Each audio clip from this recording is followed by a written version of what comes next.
ကျွတ်စင်တွေ့ habit ကြီးကလေလင်းကဒီဘက်ကနေပြီးဒီဘက်ကိုပြန်သွားတာ habit ကဒီကနေဒီဘက်ကိုအဲ့လိုကြီးတုံသွားတော်တော်ကြီးကိုမိုက်တယ်ကဲဒီနေ့တော့ကျွန်တော် gaming phone တစ်လုံးကို unboxing လုပ်ပေးဖို့အချိန်ရောက်လာပြီပေါ့နော်ဆိုတော့ဒီမှာကျွန်တော်တင်ထားတဲ့ ROG 8 Pro မဟုတ်နော် ROG 8ကိုကျွန်တော်ဒီနေ့ unboxing လုပ်ပေးမှာပါဒီနေ့ ROG gaming phone ကစိတ်ဝင်စားဖို့ကောင်းပါတယ်ဘာလို့စိတ်ဝင်စားဖို့ကောင်းတာလဲဆိုတော့အရင်တော့နဲ့ရှင်းမယ်ဆိုရင်ကျွန်တော်တို့ design ဘက်မှာ gaming ဘက်ကိုအရင်မရောက်ဘဲနဲ့ကျွန်တော်တို့လုံးဝ flagship phone တစ်လုံး design ပုံစံပါညာလဲချိန်လာတယ်နောက်ပြီးတော့ဒီမှာထည့်ပေးထားတဲ့ spec တွေကလည်းကျွန်တော်တို့ gaming phone ဆိုတဲ့အတိုင်းပဲလုံးဝအကျန်းစားအမိုက်စား spec တွေကိုထည့်ပေးတာဖြစ်တဲ့အတွက်စိတ်ဝင်စားဖို့တော်တော်လေးကောင်းပါတယ်ဆိုတော့ဒီဖုန်းနဲ့ပတ်သက်ပြီးတော့ကျွန်တော် review နေကူညီပေးထားတာတော့ H2O Mobile နေပြီးကူညီပေးထားပါဒီ ROG phone 8ရဲ့ဈေးနှုန်းကတော့28သိန်းဝန်းကျင်လောက်ထိရှိလိမ့်မယ်လို့ထင်တယ်ဒါကတော့ဒီနေ့ဈေးပေါ့နော်နောက်နေ့မင်းနောက်နေ့ဈေးဖြစ်ကောင်းဖြစ်နိုင်တယ်ဘာလို့လဲဆိုတော့ငွေဈေးပုံမူတည်ပြီးအပြောင်းလဲရှိနိုင်ပါတယ်ROG 8 Pro ဆိုရင်34သိန်းဝန်းကျင်ရှိလိမ့်မယ်ဒါမှမဟုတ်ကွာလုံးဝအမိုက်စားအကျန်းစားကန်ကျင်တယ်ဆိုရင်သူ့မှာ limited edition တွေလည်းရှိတယ်အဲ့ဒါဆို 1TB နဲ့43သိန်းလား45သိန်းလားမသိဘူးပေါ့နော်အဲ့လောက်ထိရှိတယ်ကိုမိုင်းရဲ့မိုက်တလောက်ပေးပြီးတော့မိုက်လို့ရတယ်โอเคအဲ့တော့ကျွန်တော်ပြောနေရကြပါတယ်ဆိုတော့ဒီအောင်လေးကို unboxing လုပ်ရအောင်ဆိုတော့သူ့ design တွေကဒီနှစ်အပြောင်းလဲလေးတော့တော်တော်လေး design မိုက်သွားတယ်လို့မြင်တယ်ဆိုတော့ကျွန်တော်အပြင်ပုံတော့မကြည့်ရသေးဘူးပေါ့နော်အပြင်ပုံတော့အခုမှကြည့်ပါဆိုတော့ဒီမှာโอเคဘာမှတော့မမြင်ရသေးပါဘူးဒီမှာ08ပေါ့နော်ဆိုတော့ဒီမှာဘာတွေပါလဲအရင်ဆုံးကျွန်တော်ကြည့်လိုက်အောင်ဟဲ့ကာဗာပါလာရပေါ့နော်ဆိုတော့ဒီကာဗာ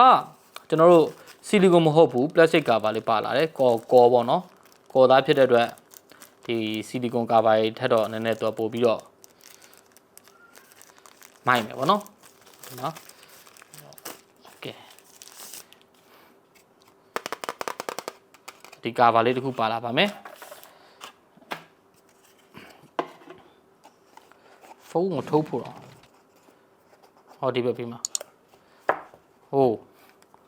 ဘောစီဖြစ်သွားတယ်ဗျအရင်တော့လိုမျိုးနောက်ဘက်က cap အများကြီးမပါလာတော့ပြီးတော့တခြားဘာတွေပါအောင်မလဲကျွန်တော်တို့ဒီမှာ type C 65 watt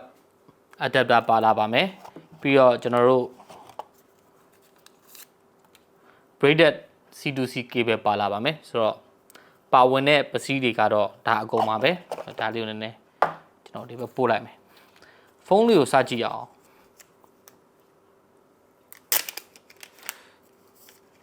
အိုးကင်မရာဘန်ထွက်ဟာ gray လေးဟာလှတယ်ဗျ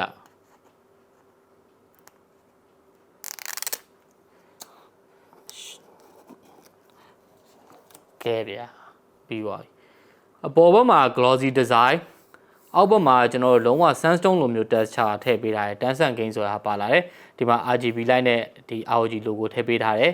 ဒီမှာသူတို့ဒီ2006ဆိုတာလေးထည့်ပေးထားပါတော့ဆိုတော့ဒါသူတို့ရဲ့ established date ပေါ့နော်ဒီပေါ်ဘက်မှာ trigger နှစ်ခုပါလာမယ် pressure sensitive trigger ပေါ့နော်ကျွန်တော်အရင်တော့လို air trigger ရမဟုတ်တော့ဘူး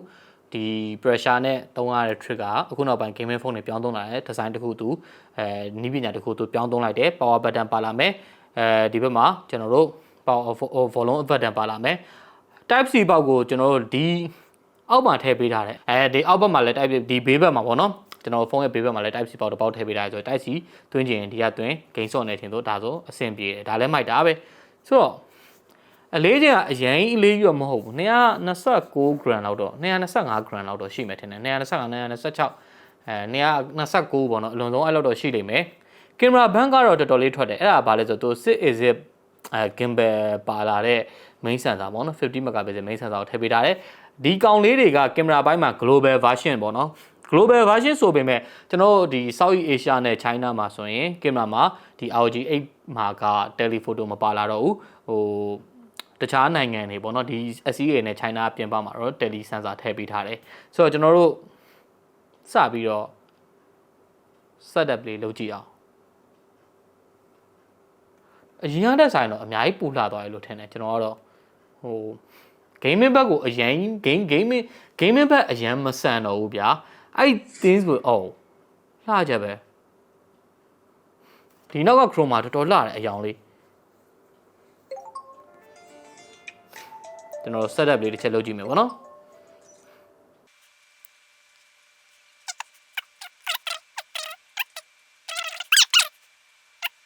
I got it so setup ကတော့ကျွန်တော်လင်းလင်းမြန်မြန်ပဲမြန်မြန်ဆန်ဆန်ပဲပြီးသွားပြီပေါ့နော် mission စလုပ်ခိုင်းမှတင်တယ် skip လို့တော့ရရတယ်ဒါပေမဲ့ဟာ haptic ကြီးကမတရားမိုက်ချက်ပဲ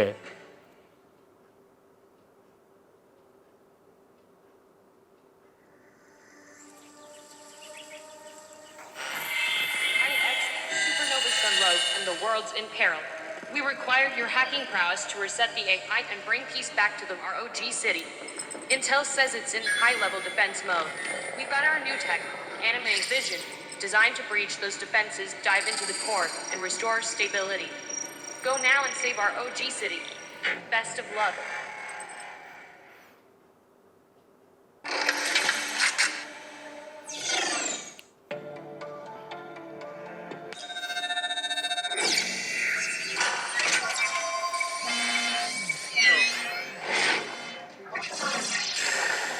haptic ကို audio ကို mic ချက်ပဲဗျာတီးတဲ့အောင်ဆန်းပေးကြမလို့တော့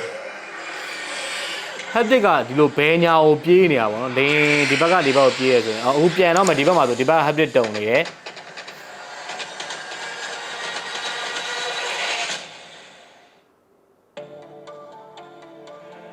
okay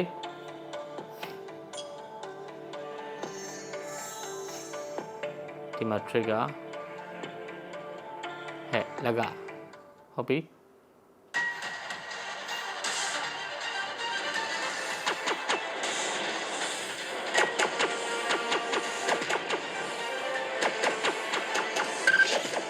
Oh. Ê, sorry. ဖုန်းဖောက်ပါဆိုမှပဲဂိမ်းလာဆော့နေတယ်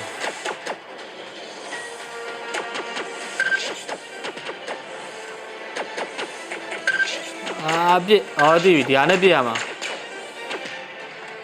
Okay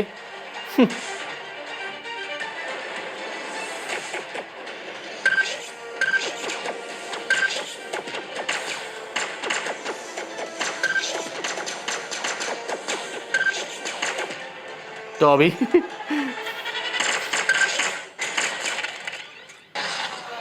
သုံးဘွဲဆိုတာသုံးဘွဲလုံးရှုံးတယ်ဆိုကျွန်တော်ရဲ့ game sense ကအရန်ကောင်းနေပြီပေါ့နော်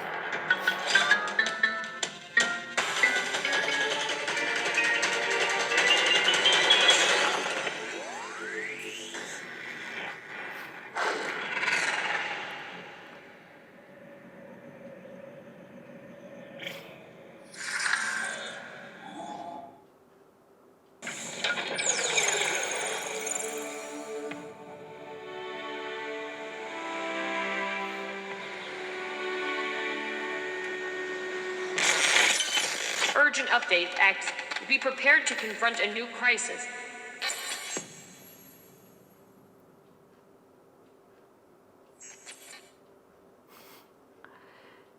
ကဲပြီးသွားပါပြီဆိုတော့ပြီးသွားပါပြီဆိုတာကဂိမ်းဆော့ခိုင်းတဲ့ဟာပြီးသွားပြီပေါ့နော်ဆိုတော့ကျွန်တော်တို့စပြီးတော့ဖုန်းကိုမှွေနှောက်လို့ရပါပြီခုနလေးတင်ကျွန်တော်ဘာမှလုပ်စရာအောင်မလိုသူ့ရဲ့ display ကောင်းချက်ပဲနောက်ပြီးတော့ haptic ကောင်းချက်ပဲ audio အရန်ကောင်းချက်ပဲဆိုတော့ဒီဟာတွေပြည့်ပြည့်စုံစုံစမ်းပြီးကြည့်ပြီးသားလို့အောင်ဖြစ်သွားပြီပေါ့နော်ဆိုတော့ဒီနေရာမှာကျွန်တော်တခုပြောရရှိတယ် internet မချိတ်ထားလို့လားမသိဘူးခုနကသူဒီ run သွားတဲ့ game မှာတော့လုံးဝဖုန်းကပူလာတာမျိုးတော့မရှိဘူးเนาะမရှိဘူးဆိုတော့လည်းငါ2မိနစ်3မိနစ်လောက်ပဲရှိမယ်ကြည့်ရအောင်လည်းပါလိမ့်မယ်ဒါပေမဲ့တချို့ဒေဆိုအဲ့လောက်နဲ့တင်ပူနေပါပြီဆိုတော့ကျွန်တော် display ဘက်မှာဒီကောင်လေးကပြောစရာတွေနည်းနည်းတော့ရှိလိမ့်မယ်လို့ထင်တယ်ဒီမှာ AMOLED panel ATPO ဖြစ်တဲ့အတွက်လုံးဝဘယ်လိုပြောရမလဲ True Black စစ်ကိုရတယ်နောက်ပြီးတော့ကျွန်တော်တို့ဒီမှာ refresh rate အနေနဲ့ဆိုရင်လည်းသူ့မှာက auto လဲထားလို့ရတယ်165 Hz ပါလာပြီဆိုတော့လောလောဆယ်ကျွန်တော်တို့ဖုန်းတွေထဲမှာ refresh rate တော်တော်ကြီးကိုအမြင့်ဆုံးလို့တော့ပြောလို့ရပါတယ် resolution အနေနဲ့တော့ 1080p ပဲရှိလိမ့်မယ်ဒါပေမဲ့ OLED panel ကိုသုံးပေးထားတယ်လောလောဆယ်သူ့ရဲ့ display ကတော့ဘာမှပြောနေစရာမလိုအောင်မိုက်ပါတယ်ပြီးတော့ဒီမှာ widget တွေကလည်းတော်တော်ကြီးကိုကျွန်တော်တို့ gaming ဘက်ကိုသွားထားတယ်ဆိုတော့အပြင်ပိုင်းကကြည့်လိုက်ရင်ဗျဒီဖုန်းလေးက gaming phone လို့ထင်စရာ ROG ဆိုတဲ့ဒီ logo တစ်ခွက်ပဲရှိလိမ့်မယ်ဒါပေမဲ့အတွင်းပိုင်းမှာသူ့ရဲ့ things ကအရန် gaming ဆန်လုံးနေတဲ့တစ်ချက်ကတော့မိုက်တယ်ပြီးတော့ကန်ရတဲ့ hand feed တွေကလေဒီလိုမျိုးခုနကြည့်နေတုံးပါပဲဒီ display ကကြွတက်နေတယ်လို့ 3D လိုမျိုးခံစားနေရတယ်ဗျာဆိုတော့ damn မိုက်ချက်ပဲဆိုတော့ကျွန်တော်ကင်မရာလေးတစ်ချက်စမ်းကြည့်အောင်သူ့ရဲ့ main sensor 15 megapixel နောက်ပြီးတော့13 megapixel ultra wide နဲ့5 megapixel macro ပါလာမယ်ပေါ့နော်ဆိုတော့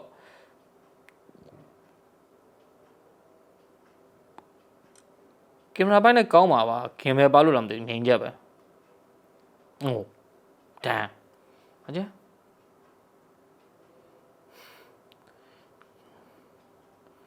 ဒီစီကျွတ်ထွားနေရပါ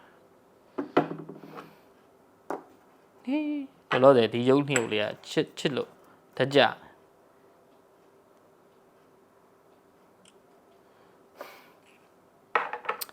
ဆိုတော့ gaming phone ဆိုပေမဲ့သူက design ပိုင်းအပြောင်းလဲတယ်မဟုတ်ဘူးကင်မရာပိုင်းမှာကျွန်တော်တို့ day to day usage မှာပါ daily life ပေါ့เนาะကျွန်တော်တို့ကင်မရာပိုင်းမှာအဆင်ပြေအောင်သူလုပ်ပေးလာတယ်ပေါ့เนาะဆိုတော့ကင်မရာပိုင်းတွေကလည်းတော်တော်လေးမဆိုးဘူး battery အနေနဲ့တော့သူ5000 mAh ပါလာမယ်ဒါမှမဟုတ်ကျွန်တော်တို့အားပြန်သွင်းဖို့ဆိုရင်65W USB 3.0 PD ကို support လုပ်ပေးထားတယ်လုံးဝ standard စစ်နဲ့ပေါ့เนาะဆိုတော့